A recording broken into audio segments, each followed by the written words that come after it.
Right now, I get a lot of questions about should I refinance or should I wait for rates to get lower? We're sitting in the middle of September of 2025 right now. We're coming up on a Federal Reserve meeting in a week, and we most likely are coming into a rate cutting cycle by the Federal Reserve. So the question really that we need to look at is it the right time to refinance? What is potentially the cost of waiting? And how do you determine that? So my name's Miles Pitcher. I own Superior Lending. Been in the business for 23, 24 years now. And let's jump into this. So we're going to look at our current rate environment, factors to consider when refinancing, and then the now versus later analysis on those things. So real quick, here's a chart of where things are. And this is the 10-year Treasury. This is I say that our mortgage rates and do like a dance, the very close dance to what this chart does. So as this chart keeps dropping lower, rates have been dropping lower. And you can see for 2025 that we are at the lows of the year. We've had really nice improvements, and we believe that that's going to keep continuing for 2025 and into 2026. So, like I said, we have that's not September 25th, it's September 2025 meeting. So next week, the Fed's meeting, we believe they'll cut 25 basis points, maybe 50. Our mortgage rates are not directly tied to the federal funds rate. So please remember that.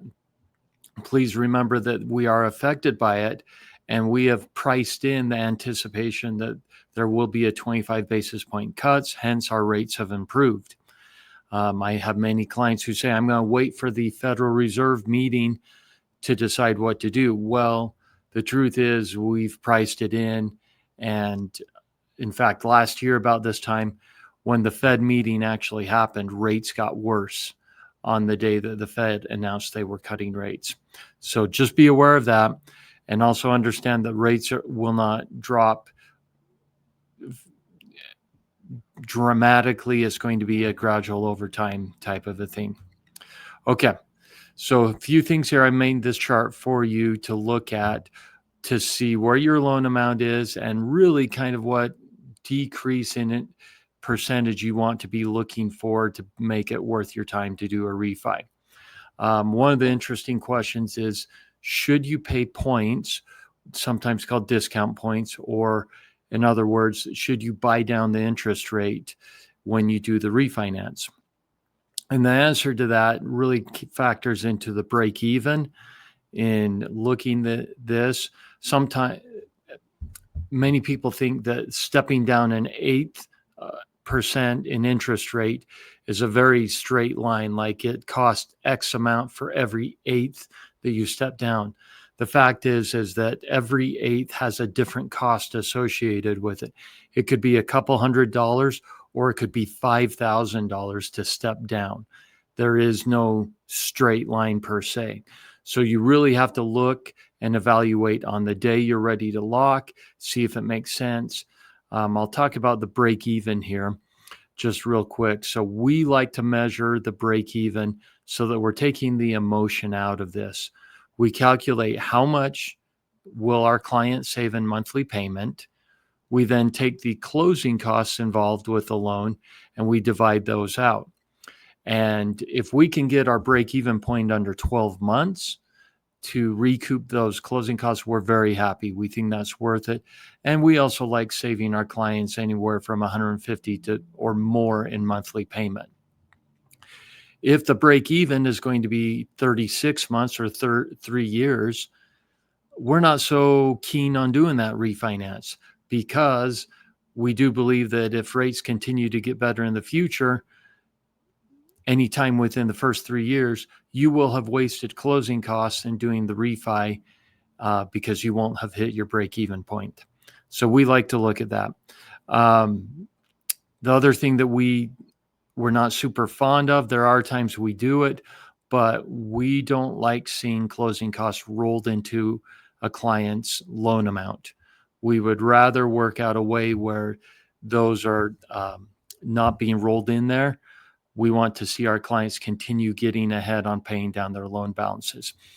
Yes, many times it does restart the clock on their loan being at 30 years again, but it just it it may make sense, especially if the client keeps paying the old payment amount. They will cut years off of their loan by paying that extra principal into the loan.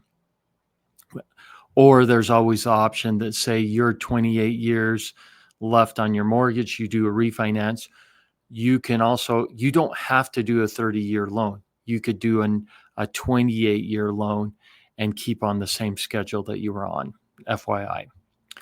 So we're going to look at two things real quick. The break even we've talked about a little bit. There's also the cost of waiting. And I think these are things that need to be factored, weighed in, and considered. And I like it to look at both of them. So we've talked about the break even, measuring how quick you will recoup the closing costs associated with the loan. And then number two, cost of waiting, we're going to cover right now. So a couple of things is, just remember there's other factors that you need to look at. If you're looking forward to the future on planning on lower interest rates, they may not come immediately. There are things that happen in the world, in our nation, that economic factors that may delay rates dropping down. Also, this is not a straight line drop. Rates may drop and then pop back up, drop again. It in fact tends to be more of a zigzag line than anything. Make sure you're talking to a mortgage professional who is very aware of what's happening in the market right now. They're aware of the economic data, the outlook, the forecasts, and they're helping advise you in the best way to do this refinance. Make sure they just don't have commission breath. We like to call it that, in that they will be honest with you and put your best interest ahead of their commission. Okay, so I know this is kind of small here, but one of our tools we have is the cost of waiting, or the refinance now or wait. Here's an example going on right now that we have. This is an example, but it's close to one of my clients. They're 6.25, 640 loan amount. Currently, we could take them to a 5.875 with they've paid their loan down to 635. Hypothetically, we believe that rates could get to 5.5 in 6 months or so. So we throw those in there because that's what we're comparing to. So we throw this into a cool little calculator that we have, and these are what come out of it. So if our clients wait 6 months, it's going to cost them $1,100, essentially, the cost of waiting there. We'll come back to the break even here in a minute, but if you look at the chart down the table there, you'll see the existing loan, and monthly payment just represents principal and interest. It does not factor in mortgage insurance, property taxes, homeowners insurance, etc. But if you can see right there in the refinance now, their monthly savings is around $184 a month. That's pretty awesome. That's a good savings. Okay. And then we look at the hypothetical refinance, and I don't know why it says 3 months, but it really is 6 months down the road. We say that at that 5.5 rate, it would save them $335. So when we look at the break even there, what we're saying, this is the calculation we go through, is that it's going to take them 8 months to break even. Factor that in, even though we believe rates may drop to 5.5 in 6 months, still probably a good thing for these clients to do if we're not rolling any loan or any closing costs into their loan amount. So I really want to give you some tips here on refinancing. Number one, make sure that whatever lender you're working with has a float down policy. We have seen this already. I'm dealing with it right now. We lock our clients in because there is risk that rates could go up. And while we are underwriting the file, many times rates do improve. We always want to make sure that we can float our clients down, get them the better rate if possible. If it's just an eighth better in rate, oftentimes the float down doesn't work. But if it's a significant improvement, we do that. In fact, I had a great client yesterday who just closed. They were ecstatic because we had them locked at 6.5. We were able to float them down to 6.125. No cost to them in doing that.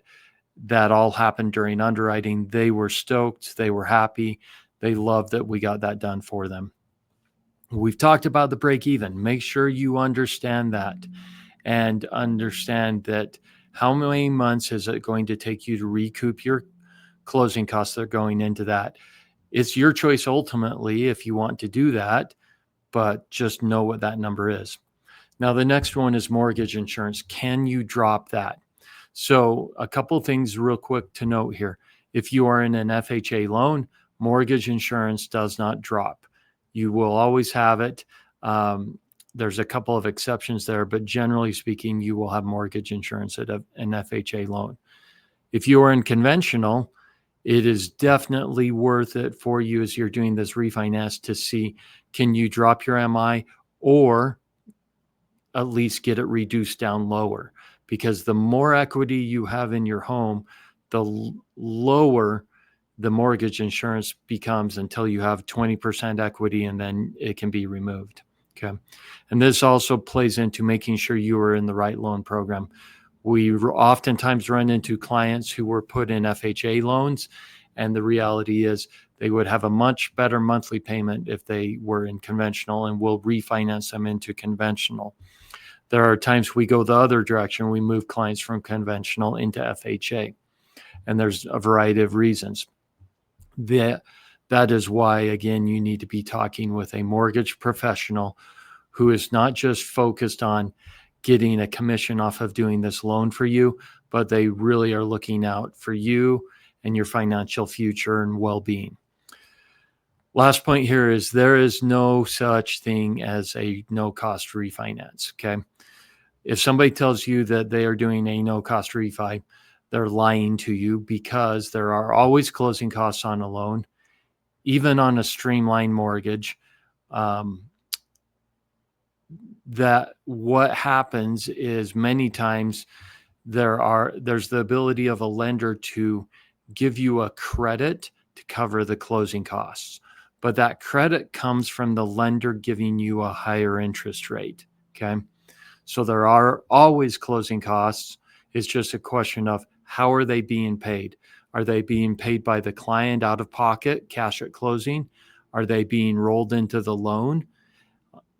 Or, and that can be a combo, is the lender giving a credit to cover those? I have a strategic refinance structure where we don't roll things into the client's loan amount, and we're giving them still a very, very good and a very fair interest rate. In fact, a very low interest rate. If you want to know about my strategic refinance and what we can do for you, please feel free to reach out. I hope this helps. Here's how you can get a hold of me, my team. Always happy to help you out, even tell you if you've got another quote, if you're getting totally screwed by that lender. We love giving second opinions. Feel free to reach out. Have a good one. Thank you.